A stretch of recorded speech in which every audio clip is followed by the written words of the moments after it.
Ms. Ernie, the first question I'd like to ask you on behalf of Vietcraft is why did you decide to come to Lifestyle Vietnam 2012?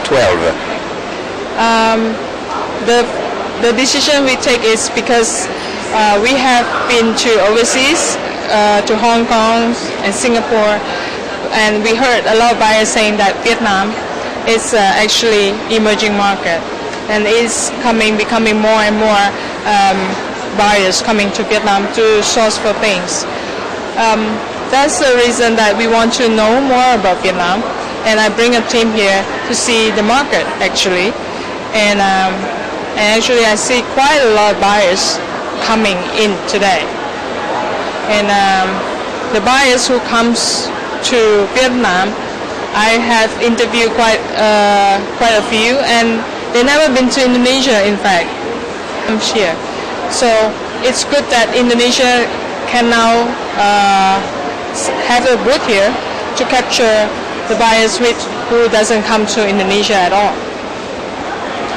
Thank you. Ms. Ernie, you did explain, of course, that in Indonesia you have IVINA, which is huge, much bigger than our 3-year-old Lifestyle Vietnam fair.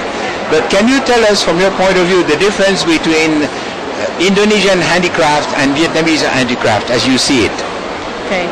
I walked around the booth yesterday, just a short tour.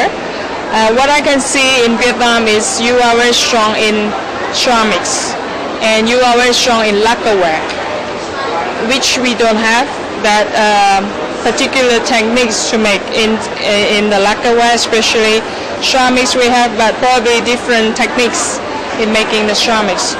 Here you see a lot of Indonesian product. We are very strong in wood and very strong in carving. So I don't think that Vietnam and Indonesia is a direct competitor, because what you produce, we cannot produce. What we produce, probably you don't have that kind of wood to be able to produce it. So I think Indonesia being here in Vietnam lifestyle actually contribute, like bringing more of the diversity of the products for the buyers. I think which is a value added to Vietnam lifestyle. It's nice to know that our two countries' craft productions are complementary.